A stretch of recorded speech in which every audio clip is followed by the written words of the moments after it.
Hello दोस्तों, मेरा नाम अमित है। NDT and quality YouTube channel में आपका स्वागत है। तो दोस्तों, आज के इस वीडियो में हम नॉन डिस्ट्रक्टिव टेस्टिंग में जो सर्टिफिकेशन रहते हैं उसके बारे में डिस्कशन करने वाले हैं। तो आप में से कई सारे लोग होंगे जो डिफरेंट टाइप के सर्टिफिकेशन उसके पास होते हैं।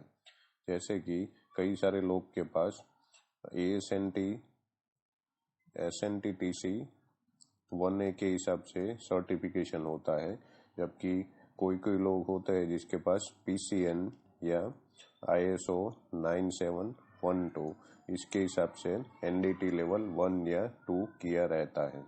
उसके अलावा ASNT NDT लेवल 3 अगर आप करते हैं, ठीक है, तो उसमें आपको ये सर्टिफिकेशन स्कीम्स कौन कौन सी होती है उसके बारे में पता होना चाहिए। तो जनरली इसके बारे में मैंने एक और वीडियो बनाया था, पर लगभग 2 साल पहले ये वीडियो मैंने पोस्ट किया था। तो उसमें से काफ़ी सारे लोगों के बहुत सारे क्वेश्चन आते रहते हैं। तो इसमें मैं थोड़ा इसमें डिटेल में बताने वाला हूँ कि ये सर्टिफिकेशन स्कीम जो होती है वो कैसे होती है और कौन कौन सी टाइप की सर्टिफिकेशन स्कीम यहाँ पे रहती है। तो यहाँ पे आज मैंने कोई राइटिंग करके PDF यहाँ पे नहीं लिया है, मैं आपको ये व्हाइट बोर्ड पे ही ये पूरा सिस्टम जो है वो समझाने वाला हूँ। तो अभी आप यहाँ पे सपोज PCN में या ASNT में लेवल 3 का प्रिपरेशन कर रहे हैं, ठीक है, NDT लेवल 3 का प्रिपरेशन आप कर रहे हैं, तो इसके लिए ये वीडियो आपके लिए बहुत इम्पोर्टेंट होने वाला है। तो आपको ये पता होना चाहिए कि कौन कौन से टाइप के सर्टिफिकेशन है और इन सब में डिफरेंस क्या होता है, ठीक है।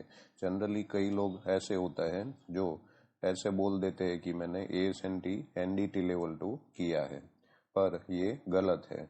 मैं हमेशा बोलता रहता हूँ कि सर्टिफिकेशन स्कीम जो है वो आपको समझना बहुत ज़रूरी है और उसके हिसाब से ही आप NDT लेवल 1, 2 या लेवल 3 है वो कहलाते हो। तो यहाँ पे सबसे पहले आपने हमारा चैनल सब्सक्राइब नहीं किया है तो चैनल को ज़रूर सब्सक्राइब कर लीजिए और ये वीडियो अपने दोस्त और कलीग लोगों को शेयर करिए। उसके अलावा हमारे चैनल पे जॉइन फीचर है वो नया ऐड हुआ है, तो हमारी चैनल का मेंबरशिप आप ले सकते हो। तो जॉइन फीचर का यूज़ करके आप मेंबर एक्सक्लूसिव वीडियो जो है उसका एक्सेस ले सकते हो। तो यहाँ पे मैंने NDT लेवल 2 के जो वीडियो है वो आपको अगर मेंबरशिप लेते हैं तो NDT लेवल 2 का जो वीडियो है उसके एक्सेस आप ले सकते हो। उसके अलावा बाद में मैं NDT लेवल 3 के भी वीडियो बनाने वाला हूँ, तो वो भी आप देख सकते हैं। तो सबसे पहले मैं यहाँ पे बता दूं कि जो सर्टिफिकेशन स्कीम है, ठीक है, NDT में जो डिफरेंट टाइप की सर्टिफिकेशन स्कीम है उसमें मेनली 3 पार्ट है, ठीक है। 3 टाइप की सर्टिफिकेशन स्कीम रहती है। पहली जो है वो आपकी इंडिविजुअल सर्टिफिकेशन स्कीम है। दूसरी जो है वो आपकी SNTTC 1A के हिसाब से जो एम्प्लॉयर बेस्ड सर्टिफिकेशन स्कीम है वो है एम्प्लॉयर बेस्ड सर्टिफिकेशन स्कीम। और तीसरे नंबर की जो है वो सेंट्रल सर्टिफिकेशन स्कीम है, ठीक है। तो ये 3 टाइप की सर्टिफिकेशन स्कीम होती है, ठीक है। ये 3 जो स्कीम है इसका डिफरेंस समझ लेते हैं, ठीक है। सबसे पहले अगर आपके पास NDT लेवल 2 का सर्टिफिकेट है, ठीक है, कोई इंस्टीट्यूट में से आप लेवल 2 करते हो और आपके पास इसका सर्टिफिकेट है, तो ये जो सर्टिफिकेशन है वो आपका इंडिविजुअल सर्टिफिकेशन बोला जाता है।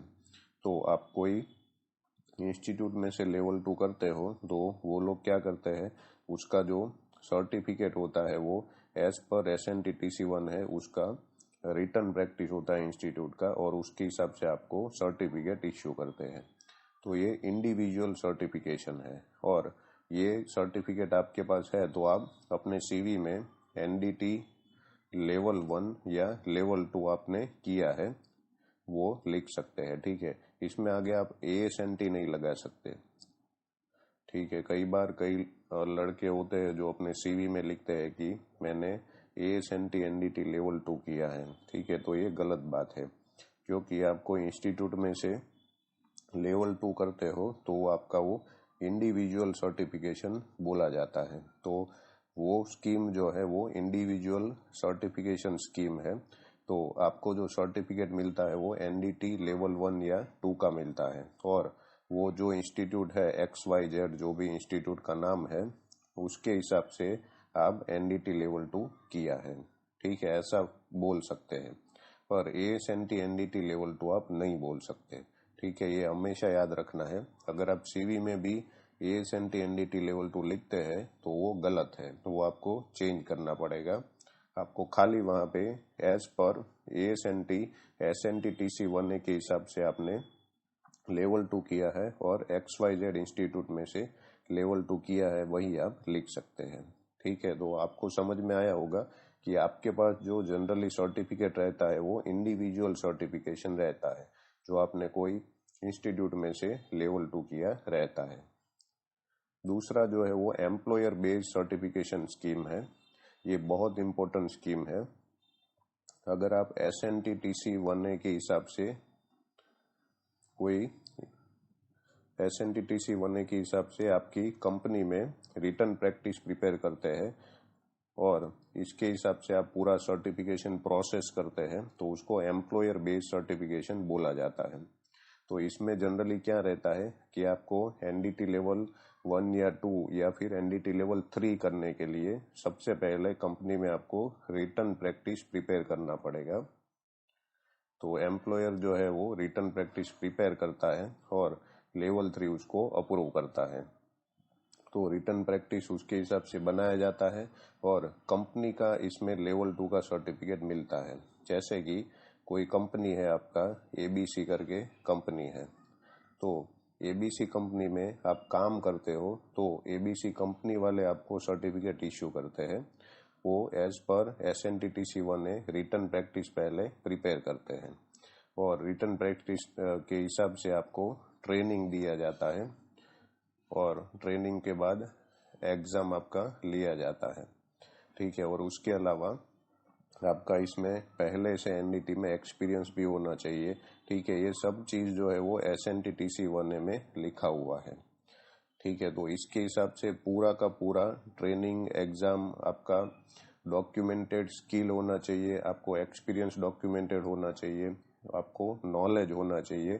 तो ये सब जो चीज है, स्किल है, आपका ट्रेनिंग आपको देना है, आपका एग्जाम लेना है, आपको नॉलेज होना चाहिए, ये सब चीज को क्वालिफिकेशन बोला जाता है।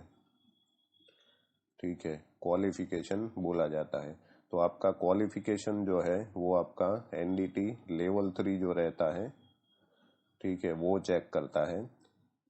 और आप जब भी क्वालिफाई हो जाए, मतलब कि आपका ट्रेनिंग और एग्जाम में आप पास हो जाए, उसके बाद आपका सर्टिफिकेशन है वो इश्यू होता है। मतलब आपको उसके बाद सर्टिफिकेट इश्यू होगा। ये पूरा ऐसे सिस्टम रहता है। ठीक है, तो सर्टिफिकेट आपको इश्यू हुआ तो आप NDT लेवल 1 या लेवल 2 या लेवल 3 भी इसके बाद आप बोल सकते हो अपने आप को। ABC कंपनी का आप NDT लेवल 1, 2 या 3 अपने आप को बोल सकते हो जब आप सर्टिफिकेट आपका इश्यू हो जाए। और ये जो सर्टिफिकेट है वो एम्प्लॉयर इश्यू करता है। ठीक है, ये हमेशा याद रखना है। आपका कंपनी का एम्प्लॉयर, मतलब कि आपका जो कंपनी है, ठीक है, उसमें जो मेन आपका QC हेड है या फिर NDT का डिपार्टमेंट हेड है, जिसको ये आपकी रिटर्न प्रैक्टिस है, उसमें एम्प्लॉयर दिखाया गया है, सर्टिफाइंग एजेंसी जिसको दिखाया गया है, साइनिंग अथॉरिटी जिसको दिखाया गया है, ठीक है, वही आपका सर्टिफिकेट है वो साइन करता है। ठीक है, ये आपको हमेशा याद रखना है। साइनिंग अथॉरिटी जो है वो आपका एम्प्लॉयर है एज पर SNTTC 1A, अगर आप एम्प्लॉयर बेस्ड स्कीम है वो लेते हैं। और दूसरी बात, यहाँ पे दो आपका सर्टिफिकेट है, उसमें 2 साइन रहेगा, एक एम्प्लॉयर का रहेगा और दूसरा लेवल 3 का। तो लेवल 3 का साइन है वो क्यों रहता है? क्योंकि उसने आपका क्वालिफिकेशन जो है वो अप्रूव किया है। ठीक है, कि आपका क्वालिफिकेशन ओके है वो, जिम्मेदारी जो है वो पूरा लेवल 3 का है। तो इसमें क्वालिफिकेशन ओके है, वो एनडीटी लेवल 3 है वो चेक करता है। ट्रेनिंग एग्जामिनेशन भी लेवल 3 लेता है, तो उसका एक साइन रहेगा और दूसरा ये एम्प्लॉयर का साइन रहेगा। ठीक है, दो लोगों का साइन ये सर्टिफिकेट में रहता है, ये हमेशा याद रखना है। एम्प्लॉयर बेस्ड सर्टिफिकेशन स्कीम जो है वो, अगर आप SNTC 1A के हिसाब से आपका पूरा रिटर्न प्रैक्टिस प्रिपेयर करते हैं तो वो टाइम पे आपको पूरा समझना पड़ता है। और अगर आप ASNT NDT लेवल 3 का प्रिपरेशन कर रहे हैं, ठीक है, और आपने बेसिक का एग्जाम देना है आपको, ठीक है, तो ये पूरा स्कीम जो है वो A to Z आपको समझना पड़ेगा। एक एक वर्ड इसमें बहुत इंपॉर्टेंट है।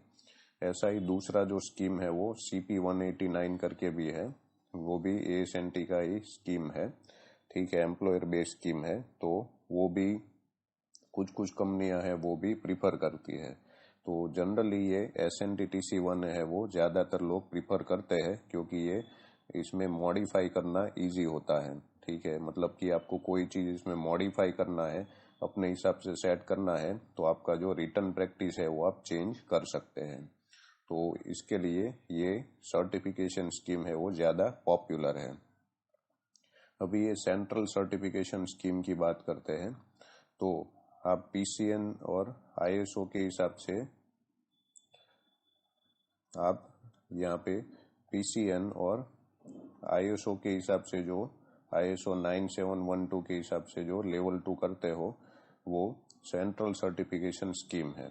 इसमें जो बॉडी रहता है, ठीक है, वो कोई, जैसे PCN की बात करें तो BINDT करके इसका बॉडी है।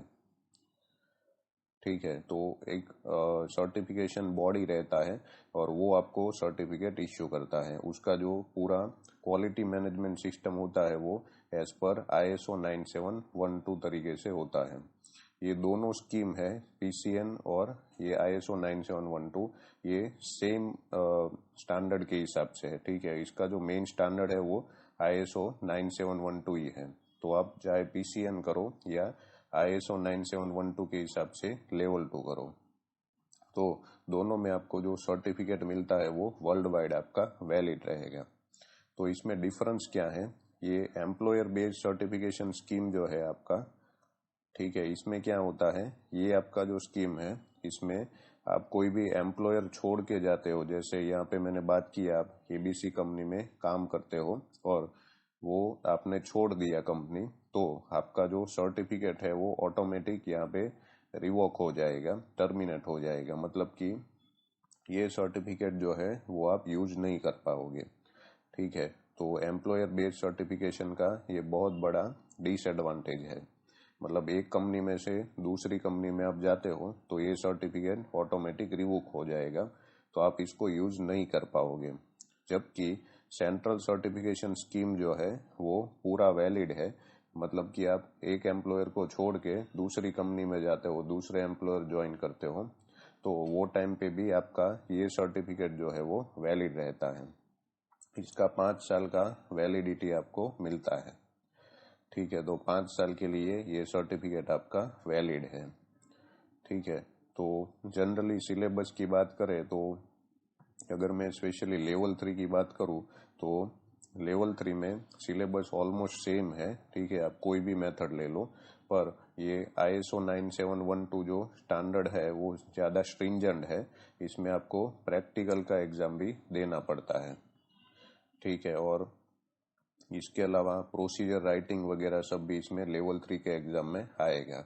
जबकि आप लेवल 3 का ASNT का जो एग्जाम देते हैं, ठीक है, ASNT NDT लेवल 3 की बात कर रहा हूँ, तो वो टाइम पे आपको प्रैक्टिकल का एग्जाम देने की जरूरत नहीं होती है। ठीक है, और एम्प्लॉयर बेस्ड सर्टिफिकेशन स्कीम जो है उसमें एम्प्लॉयर जनरली क्या करते हैं, इसमें जो NDT लेवल 3 का सपोज रिक्वायरमेंट है, ठीक है, तो वो लोग क्या करते हैं कि आपका ASNT NDT लेवल 3 है उसको ही हायर कर लेते हैं।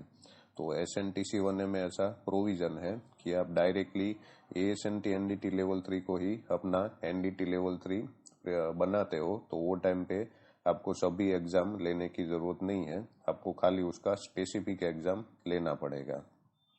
ठीक है, लेवल 3 में उसको सीधा ही सर्टिफिकेट इश्यू करने के लिए स्पेसिफिक का एग्जाम लेना पड़ेगा। तो उसके एक्सपीरियंस और स्पेसिफिक एग्जाम के बेसिस पे सीधा ही आप लेवल 3 यहाँ पे ले सकते हो कंपनी में। किसमें? एम्प्लॉयर बेस्ड सर्टिफिकेशन स्कीम में। जबकि सेंट्रल सर्टिफिकेशन स्कीम है, इसमें आपको इसका एग्जाम जो है वो देना पड़ेगा, चाहे PCN है, ये ISO 9712 है। ठीक है, तो इसके बारे में और डिटेल में मैं आगे वीडियो बनाऊंगा। आप ये ASNT NDT लेवल 3 बेसिक का एग्जाम का प्रिपरेशन कर रहे हैं तो हमारी चैनल देखते रहिए। इसमें बहुत सारा डिटेल है, मतलब कि आप SNT TC 1A जो है उसका इंटरप्रिटेशन कैसे करना है उसके रिलेटेड में अलग से वीडियो बनाऊंगा। तो इसमें आपको ज्यादा समझ में आएगा कि ये पूरा सिस्टम जो है वो कैसे रहता है। अभी आपके पास जो सर्टिफिकेशन होगा वो ये इंडिविजुअल टाइप का सर्टिफिकेशन होगा। तो ये जो सर्टिफिकेशन है, ठीक है, वो आपका ASNT का सर्टिफिकेशन नहीं है। पहले एम्प्लॉयर बेस्ड सर्टिफिकेशन आपके पास है तो वो भी आपका ASNT सर्टिफिकेशन नहीं है। ठीक है, ये भी याद रखना है। अगर आप XYZ कंपनी में काम करते हो और वो कंपनी वाले ने आपको कोई सर्टिफिकेट इश्यू किया है तो वो सर्टिफिकेट एम्प्लॉयर बेस्ड, मतलब कि वही कंपनी में चलेगा। अब बाहर जाओगे तो वो वैलिड नहीं है। वैसे ये सेंट्रल सर्टिफिकेशन स्कीम है, ठीक है, वो भी आपका ASNT सर्टिफिकेशन स्कीम नहीं है। अभी ASNT ने यहाँ पे खुद का सर्टिफिकेशन स्कीम निकाला है। ठीक है, मतलब उसके लिए आपको USA जाके ASNT में एग्जाम देना पड़ेगा, वो आपका सेंट्रल सर्टिफिकेशन स्कीम में गिना जाएगा। ठीक है, तो वहां पे जाके आप एग्जाम देते हो और वहां पे आप पास होते हो तो वो आपको ASNT NDT लेवल 2 का सर्टिफिकेट इश्यू करता है। ठीक है, बाद में आप अपनी CV में लिख सकते हो कि भाई मैं ASNT NDT लेवल 2 हूँ। ठीक है, तो वो सेंट्रल सर्टिफिकेशन स्कीम है। तो यहाँ पे ये चीज याद रखना है कि आपका जो ये सेंट्रल सर्टिफिकेशन स्कीम रहता है, बराबर, उसके लिए एक बॉडी रहता है। जैसे यहाँ पे PCN है या फिर ASNT है। ठीक है, तो वो बॉडी रहता है, वो आपको वो सर्टिफिकेट इश्यू करती है। ठीक है, तो यहाँ पे अलग अलग कंट्री की अलग अलग बहुत सारी बॉडी रहती है। आप कनाडा में जाओगे तो कनाडा का भी अलग बॉडी है। वैसे ही जर्मन कंपनी में जाओगे तो वहाँ पे जर्मन गवर्नमेंट है, उसका अलग से बॉडी है, उसके हिसाब से आपको सर्टिफिकेशन लेना पड़ेगा।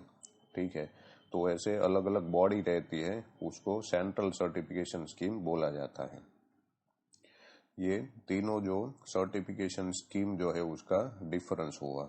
ठीक है, तो आशा करता हूँ आपको इसमें वीडियो समझ में आया होगा। इसके बाद में ये SNTC 1A का जो इंटरप्रिटेशन है उसका अलग से डिटेल में वीडियो बनाने वाला हूँ। तो अगर आपको इसमें कोई डाउट है तो मुझे आप कमेंट बॉक्स में पूछ सकते हैं। Okay, thank you.